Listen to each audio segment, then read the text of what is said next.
Yon, magandang araw po sa inyong lahat mga tol. Ngayon po ay December 4, 2025. Pag-usapan po natin ang mistulang walang kadala-dala sa kaso.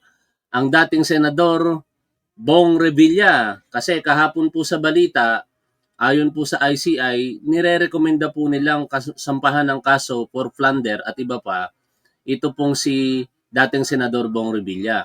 Pero bago po natin ipagpatuloy ang talakayan hinggil po dito, meron po akong i-share sa inyo na halos kaparehas po ng pangyayari kay Captain Jerome Hakuba. Ngayon ay major na o soon to be major, na siya naman po ay dating miyembro ng Philippine National Police Special Action Force. Nasabugan po siya nang sila po ay papunta sa isang aktibidad na kaugnay po ng trabaho bilang pulis, at ang gamit po ng mga terorista ay improvised explosive device. Baka makopyright po tayo rito pero kailangan po nating i-play para po baka sakali makarating po sa ating mga kinauukulan, partikular sa ating Pangulong Bongbong Marcos. Ang kanyang, actually viral video na rin po ito, no? At medyo nakakaantig damdamin po talaga ang mga pahayag po dito. Nito pong si John Smith. Pakinggan po natin ang kanyang nakalulungkot na pangyayari sa kanyang buhay. Hello po, ito po ang kwento kung paano po ako nabulag. Actually po, ako po ay pinanganak na may paningin.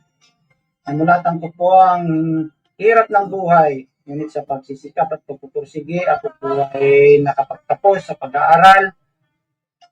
Taong 2008 po, ako po ay nakapasok sa serbisyo at naging isang miyembro ng PNP SAP. Pagkalipas po ng mga panahon, ako po ay napadestino sa iba't ibang probinsya hanggang sa dumating ng taong 2013. Napalipat po muli ako sa bayan ng Alakapan, probinsya ng Cagayan. At sa buwan po ng Mayo, ito po yung panahon po ng pagpili ng ating mga pinuno sa bayan, aming ginampanan ang aming mga tungkulin upang panatiling ng kapayapaan. Pagkalipas po ng mga araw, nagkaroon po ng utos mula sa taas na kailangan namin magpasa ng annual PFT, ito yung aming physical fitness test. At bago kami mag-perform, kailangan namin mag-undergo ng ECG. At ang ECG po ay nasa bayan at kami po ay nasa baryo. Sa Mayo 27, alas 8:30 ng umaga, habang binabagtas namin ng daan papuntang bayan, nagkaroon po ng ambush encounter. At sa aming pwesto po, meron pong sumabog na IED, ito po yung bomba.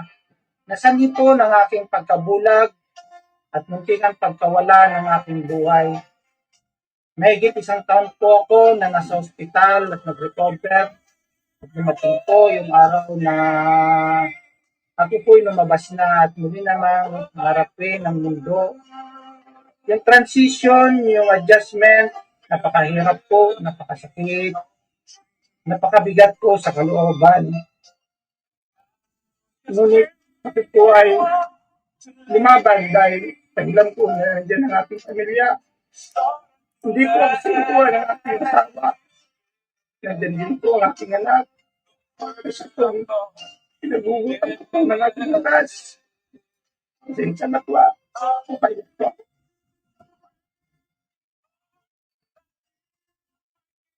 Nakarang po ng mga taon, dumating po ang 2018.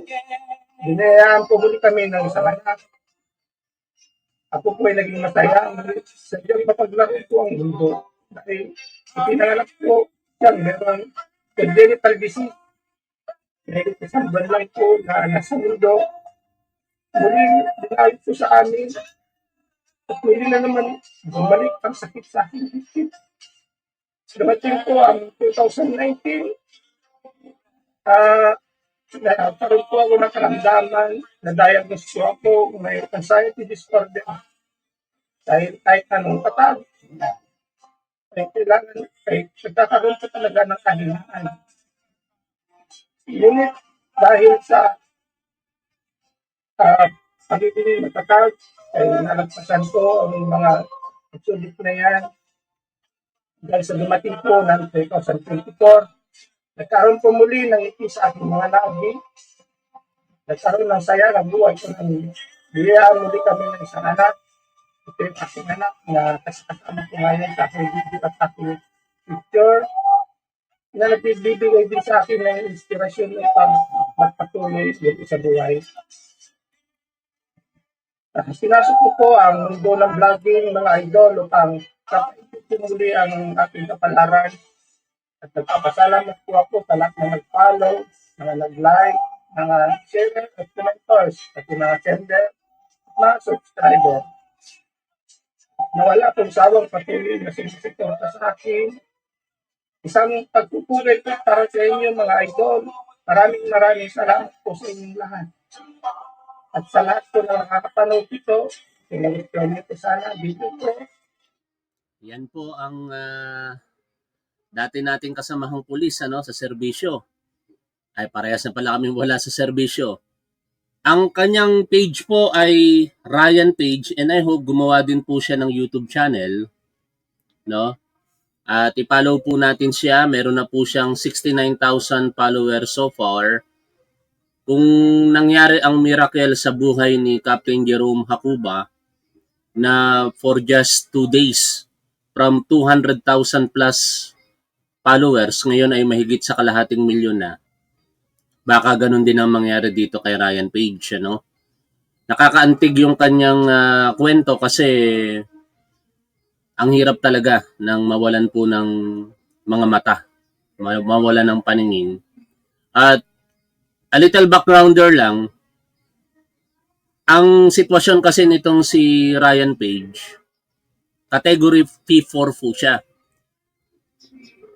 Itong basura na to, laging sumasabay sa live stream ko. Ang physical capabilities and disabilities ng PNP ay kinakategorize sa mga tawag na P1 to P4. Yung P1, ito po yung mga normal, mga wala pong anumang depekto o nararamdaman sa kanilang katawan. In short, ito po yung mga nakikita natin every now and then ng mga kapulisan na nagbibigay serbisyo sa atin. Yung P2, ito naman po yung merong mga kaunting nararamdaman pero sa pamamagitan po ng tulong ng kanilang mga kasamaan, nape-perform po nila ng maayos ang kanilang mga trabaho. Yung P3, medyo seryoso po ang nararamdaman nito pero hindi pa naman totally natatanggal sa serbisyo at inilalagay sa mga aktibidad na maaari po nilang i-perform yung kanilang trabaho for at least 8 hours. And lastly, ito na yung category ni Ryan Page, yung P4. Ibig sabihin, permanent disabled na siya and hindi niya na kayang i-perform pa ang kanyang trabaho. Ang sa atin lamang, kaya ko po sineshare ito, baka sakaling mabigyan po siya ng kung ano man ang kaukulang tulong na maaaring ibigay ng ating gobyerno, partikular ng ating mahal na Pangulong Bongbong Marcos. Nakarating sa kaalaman ng ating Pangulo ang kwento ng buhay ni Captain Hacuba, baka naman sakaling makarating din ito sa kaalaman ng ating Pangulo, although sa ngayon, pinaparebise na ng ating Acting Chief PNP Police Lieutenant General Jose Melencio Nartates Jr. ang mga binanggit po nating category sa capability or disability ng isang pulis. And sana ma-reconsidera yung mga kalagayan katulad po ng mga pinagdadaanan nito pong si Ryan Page. O hanggang dito na lamang muna, i-follow po nyo siya sa kanyang Facebook page and sana gumawa din siya ng YouTube channel sapagkat tingin ko livelihood ang pagtingin niya ngayon sa paggawa ng vlog at di hamak na mas kikita siya kung YouTube ang kanya pong pagtutuunan ng pansin. Dako na po tayo dito po sa ating pag-uusapang issue at balita. Ito nga po ang balita kahapon. Si dating Senador Bong Revilla ay pinasasampahan po ng kasong plunder, corruption of public officer, bribery at iba pa ng Independent Commission for Infrastructures. Siyempre, kasama din po sa pag-uusapan natin later, yung pagbibitiw ni Independent or ICI Commissioner ang ex-DPWH Secretary na si Singson. Pero unahin natin, ito pong kay dating Senador Bong Revilla. Maraming nagsasabi, walang kadala-dala ito pong si Senator Bong Revilla dahil nga po siya ay nasampahan na ng kaso for plunder at graft noong panahon ng Aquino administration. Nakulong po siya and eventually nakalaya and higit sa lahat, yung tinatamo niyang kalayaan ay naibigay sa kanya absolutely sa pamamagitan ng acquittal sa kaso. Pero naulit muli ngayon, ngunit sa parte nito pong si Senator o dating Senador Bong Revilla, wala daw pong katotohanan ng mga paratang na ito sa kanya. At medyo may tampo ang kanilang kampo sa ICI sapagkat hindi daw po sila nabigyan ng pagkakataong sagutin ang mga akusasyon laban sa kanila. Kaya sinasabi ng kanyang kampo sa pamamagitan ng kanyang abogado na kung mabibigyan daw po ng pagkakataon ng ombudsman ay sasagutin po nila ang mga paratang laban sa kanya. Pakinggan po natin ang balita kaugnay po niyan. Pinakakasuhan ng plunder at iba pang asunto si dating Senador Bong Revilla ng ICC o ng ICI dahil sa aligasyong hinatiran siya ng pera na isang dating Public Works Undersecretary. Sagot ni Revilla, handa siyang sagutin ang mga paratang kapag binigyan ng pagkakataon ng ombudsman. Bagay na hindi umano ginawa ng ICI. Pinaimbestigahan din ng ICI sina Senador Chis Escudero, Senador Mark Villar at sina dating Senadora Grace Poe at Nancy Binay para sa case build-up. Nag-resign naman sa komisyon si ICI.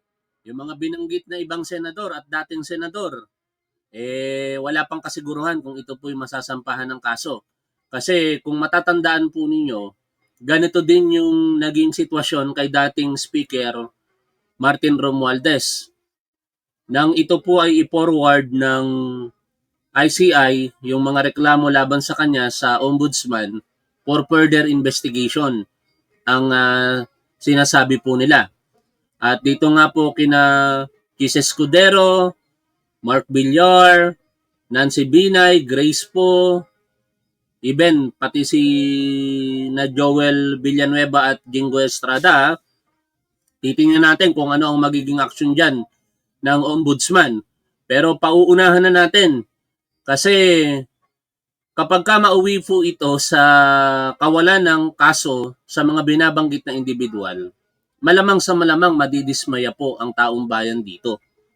Pero unfair din naman sa mga taong binanggit natin, kung wala namang mabigat na ebidensya ay sila ang kakasuhan. Hindi rin naman makatarungan yun. Kaya sana gawin po ng ating ombudsman ang lahat para mangalap po ng ebidensya at siguraduhin na kung magsasampa po ng kaso sa mga taong binabanggit sa kasalukuyan na di umano'y involved sa mga anomalyang ito, ay may kasiguruhan na sila po'y makukonvict kinalaunan. Ayaw na po nating maulit yung mga pangyayari na ngayon ay namayapang Juan Ponce Enrile, dating Senador Bong Revilla, at ngayon ay Senador Jingoy Estrada, na nakasuhan pero na-acquit po sa mga charges na ibinato sa kanila except kay Jingoy Estrada na yung graft ay patuloy pa rin pong dinidinig sa Korte Suprema. Ay Commissioner Rogelio Singson. At nakatutok si Joseph Moro.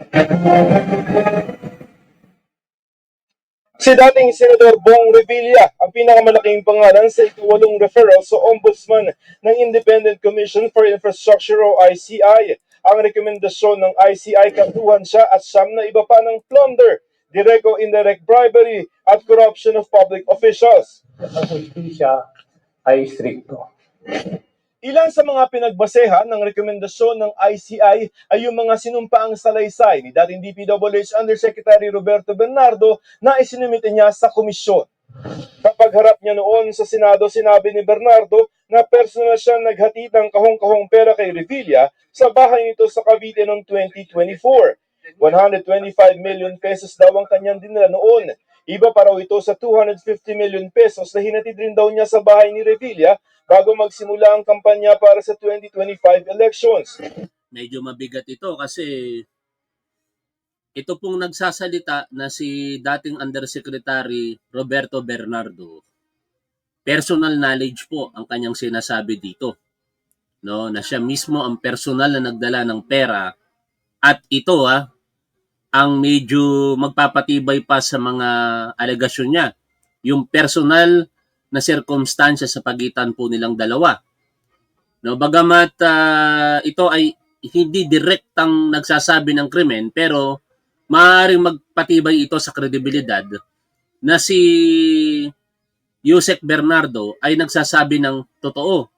Dahil alam nyo ba, marahil alam nyo na, kasi si Yusek naman ang nagsabi po nito, na ang dalawa po, si Bernardo at si Revilla, ay talagang sagradong magkumpare.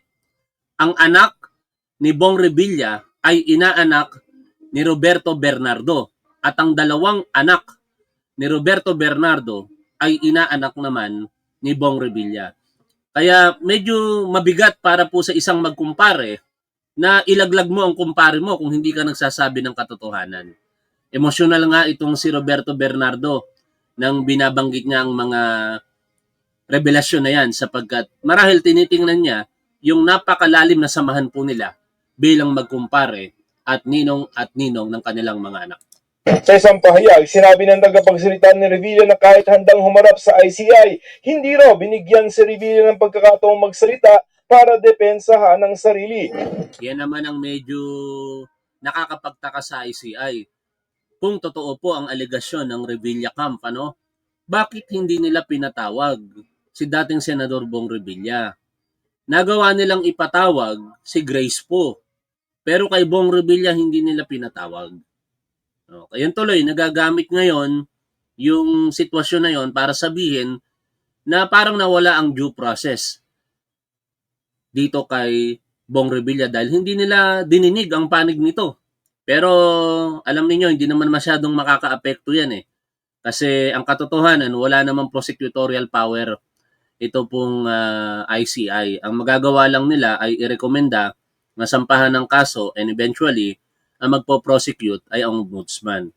Kaya sana kung naliban ng ICI ang parte na yan, wag magawa ng ombudsman na isang tabi yung karapatan na madinig. Tingin ko naman, hindi yan makakalimutan ng ombudsman sapagkat sa pagdetermina ng probable cause, kinakailangan talaga nilang madinig ang panig nitong si Senator o dating Senador Bong Revilla. Ang mga nagdawit daw sa pangalan ni Revilla ay kasama sa mga bumuo at nagpatakbo ng sindikato at siya raw nakinabang sa bilyong-bilyong pisong pondo. Handa raw siyang sagutin ang mga aparatang oras na mabigyan ng pagkakataon ng ombudsman. Bukod kay Revilla, pinakakasuhan din ng ICI sa ombudsman ang mga binanggit ni Bernardo ng mga tauhan at kaibigan ng ilang kasalukuyan at dating senador.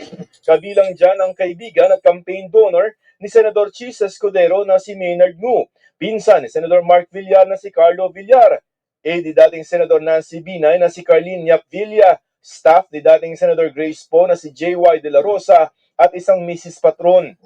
Dawit din ang mga opisyal ng DPWH na sina Mimaropa Regional Director Jean Ryan Altea, NCR Regional Director Gerard Opodencia at District Engineers Manny Bulusan at Ruel Umali. Why did we give weight on the affidavit of Yusek Bernardo? Well, I see sincerity on his part. Wala mang inirekomendang kaso, pinaiimbestigahan naman ng ICI sa Ombudsman para sa case build-up sina Escudero, Villar, Binay at Po.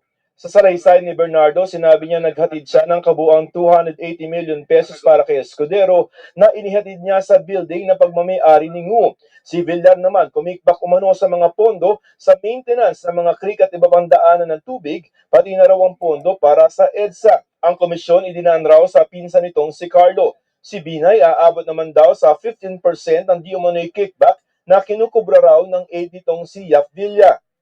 Si Po humiling daw ng mga proyekto kay Bunuan sa pamamagitan ng kanyang staff na si De La Rosa at nakakuha raw ng 20% na kickback na kinolekta raw ng isang Mrs. Patron.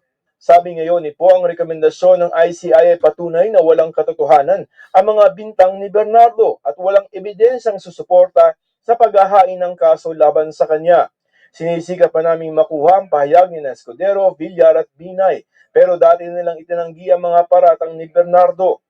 Nagsumit na naman ng dagdag na ebidensya ang ICI sa May kasabihan tayo na walang usok kung walang apoy, no? Pero syempre, ang paninindigan ng mga nasasangkot na ito ay wala silang kasalanan, kaya dito natin makikita ang kagalingan ng Ombudsman. At tingin ko naman sa pamumuno ni Ombudsman Boyeng Remulla, wala siyang sasantuhin dito. Kahit itong si Senator Bong Revilla, kababayan niya ito, sana lumabas talaga ang katotohanan, at ang katotohanan na ito, syempre, dapat may mga ebidensyang kaakibat at eventually isampa ang mga kaukulang kaso sa hukuman. Hindi natin makakalimutan ang pangako ng gobyerno, pangako ng Ombudsman, na ngayong Disyembre may makukulong ng mga malalaking isda na. At sana mangyari yan. Kasi pag walang nakulong, lalabas na parang optics lang itong mga pangyayari sa nakalipas na mga linggo na merong mga nakulong na mga DPWH official. Ang hinahangad talaga ng tao, yung sampulan, yung mga malalaking isda. At mukhang mauuna dito si Senator o former Senator Bong Revilla. Ombudsman laban kina dating ako Bicol Representative Saldi Co, dating DPWH Secretary Manuel Bonoan, dating DPWH Undersecretary Catalina Cabral, Bernardo, COA Commissioner Mario Lipana, Alcantara, Hernandez at Mendoza.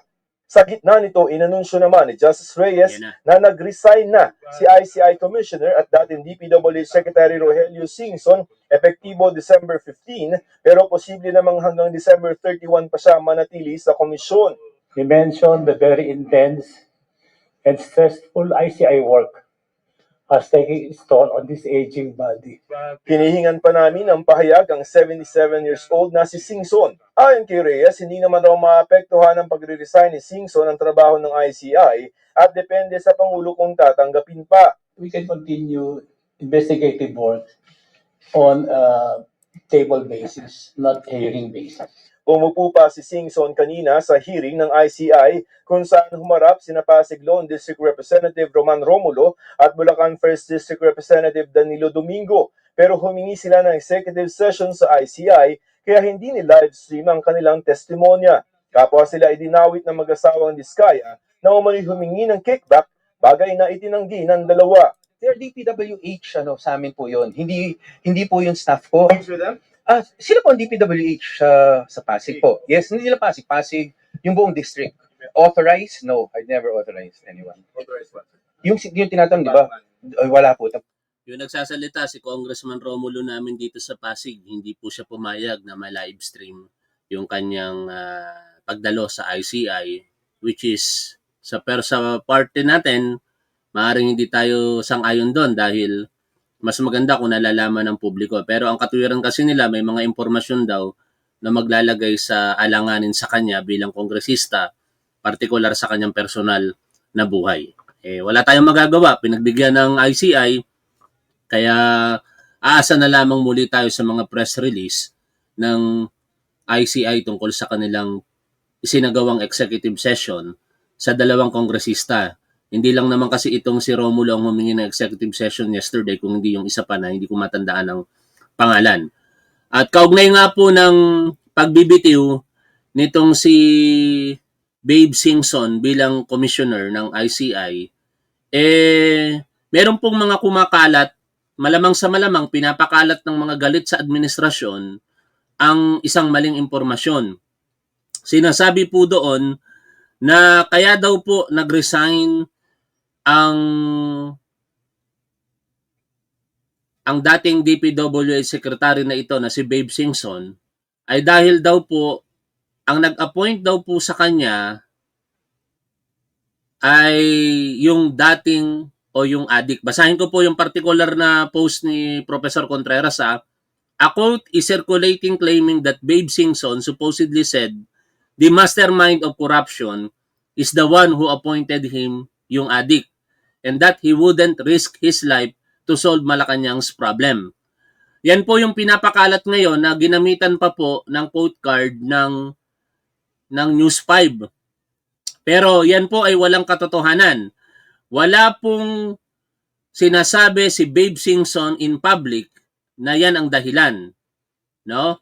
Maliban na lamang po kung si Singson ay magsalita ngayon at sa hinaharap na yan ang dahilan. Pangalawa, pag pumunta po kayo sa News 5 official channels, hindi nyo po makikita yung code card na kumakalat. Kaya ang tingin ko dito, gawain na naman po ito ng mga forces na ayaw kay Pangulong Bongbong Marcos. At alam nyo naman kung sino sila. Mga katakot-takot na sinungaling na tao na walang ginawa kung hindi magpakalat po ng kasinungalingan para lamang maisulong ang kanilang mga interes. At ako, kung tatanungin ninyo, isa lang naman ang paniniwala ko dyan. Siyempre, kung ano yung sinabi ni Singson sa kanyang resignation. Sabi niya, nagkakaedad na siya. In fact, 77 years old na itong si Babe Singson. Talagang napaka-stressful kasi ng trabaho ng ICI, mga tol. Tayo nga, sa unang pagdinig na ginawa nila through live streaming, nakakadismaya na makakarinig tayo ng mga sagot na alam naman natin na mistulang nagsisinungaling yung resource person. Nanonood lamang tayo. Ikaw pa kaya na nagtatanong na alam mo na yung sagot kasi hindi mo naman itatanong yun kung wala kang idea eh. Kinukumpirma mo lamang yung mga sitwasyon, partikular doon sa taong iniimbestigahan mo. Kaya napaka-stressful talaga nun. At siguro, ito, spekulasyon ko lang, napaka-sensitibo ng sitwasyon o ng posisyon na hinahawakan nila at maaari talagang merong banta sa kanilang seguridad. Baka naiisip ngayon itong si former Secretary Babe Singson yung kaligtasan ng kanyang pamilya. O yan lang muna yung mga saloobin ko tungkol dyan, pero pakinggan natin ano ang masasabi ni Undersecretary Claire Castro tungkol sa resignation na yan ni Babe Singson. Hingi lang kami ng reaction mula po sa palasyo. Yung naging resignation na po ni dating DPWH Secretary Babe Singson sa ICI. Ang nabanggit po niya kasi kahapon ay siya ay nag-resign dahil sa kanyang stress. Siguro health concern po. Pero how is the palace taking this? Syempre po, ginagalang naman po natin ang desisyon ni dating Secretary Babe Singson considering na health reason na ang naging konsiderasyon ng magaling na si Secretary Babes. So, talaga naman po, mahirap naman po talaga ang trabaho ng ICI. Halos everyday, may meeting po sila, nag-hearing, kumbaga poldo-poldong mga dokumento ang kailangan basahin. Talaga naman pong hindi biro ang trabaho ng ICI. Opo, pero tinanggap na po ba ng Pangulo yung kanyang resignation? At meron na po bang napipisil si Pangulo na papalit po kay dating Secretary Singson? Wala pa po na pag-uusapan sa ganyan. At sa ating palagay naman po, yan naman po ay decision po ni Secretary Babe Singson at hindi mapipigil po yan. Lalo na po nga, sabi nga niya, medyo stressful. And at the same time, nadinig naman din po natin si Sec Vince na ang nais po talaga ngayon ni Secretary Babe Singson ay makatulong po sa DPWH na ma-implement sana yung kanyang master plan na hindi na ipatupad ng nakaraang administrasyon. Yun po talaga dapat natutukan. Tututukan at babalikan yon. Hindi naman ibig sabihin na nag-resign sa ICI ay bumibitiw na siya sa kumbaga pagsuporta sa mga proyekto ng administrasyon. Oo po. Saka siguro po nakita din po niya, sabi nga niya, parang tapos na yung kanyang naging papel dahil mga lawyers na yung kailangan kasi nandiyan na po yung lahat ng halos na imbestigahan. At siguro yung kanyang expertise nga talaga ngayon ay para maibigay yung kanyang tulong sa DPWH. Opo, pero hindi kaya Attorney Claire makaka-apekto ito kasi sabi ng iba, wala na si Singson, wala na integridad, hindi na believable itong ICI na ito. Hindi naman po, marami pa rin pong magaling na nandiyan po sa Yan yung mga sinasabi ng katulad nitong si Congressman Erice na napaka-negatibo lagi sa buhay, ano? No, hindi lang natin alam kung ano ba talaga ang motivation niya o ayaw niya lang talaga sa kasalukuyang gobyerno. Bagay, bahagi naman siya ng oposisyon. Kaya ang lumalabas sa kanyang mga labi sa bawat interview na ibinibigay niya, particular dito sa issue na ito, ay wala na raw daw pong kredibilidad. Ito pong ICI, para sa kanya, ICI is dead. Wala po yung katotohanan, no? Sabi nga ni Undersecretary Claire Castro, maraming magagaling sa ICI. At alam ninyo mga tol, simple lang naman yan Kapag ka nawala ang isang individual, kahit magaling ka, papalitan ka lang ng 10 kasing galing mo o 10 hindi masyadong magaling para matumbasan ang galing mo. Yun lang naman ang basic principle No, kapag ka meron pong removal from office. Mananatili ang ICI maliban na lamang kung ito po ay tanggalin ng ating Pangulong Bongbong Marcos o kaya magkaroon ng pagsasabatas na isinusulong ng ilang mga kongresista para po magkaroon talaga ng ma-institutionalize itong komisyon na ito katulad ng isinusulong ni Congresswoman Leila de Lima. ICI, hindi lang po maapektuhan ito. Meron siguro lang po nagpapalaganap nito para po hindi na maging maganda ang tingin ng tao sa ICI. Pero hindi, marami pa po magaling maiiwan po dyan. Opo. And sagutin ko lang din yung music kasi yung parang naglalarong tanong din po sa ilan sa mga kababayan natin kasi pangalawa na po si dating Secretary Singson na Oo. nag-resign from ICI. Di ba una po si dating si Mayor Benji Magalong and then now po si dating Secretary Singson. Ano po ang gustong ipaliwanag o sabihin po ng Malacanang na despite po may mga umalis na magagaling pong mga opisyal mula sa ICI ay kumbaga mananatiling solid po ang komisyon at hindi dapat maapektuhan yung kanilang mandato sa pag-i-investigate? Yung kay Mayor Magalong naman po kasi, meron naman po kasing lumalabas na issue about sa pagiging yung conflict of interest. At kasi nagiging dual role nga ang papel ni Mayor Magalong, isa siyang mayor, incumbent, sitting mayor, at the same time kumuha ng isang trabaho na pag-iimbestiga. So yun lang naman po yung naging issue sa kanya. So yung kanyang pag-resign po ay voluntary naman sa kanya yun. Oo. Yung kay Secretary Beng Singson naman po is about health reason.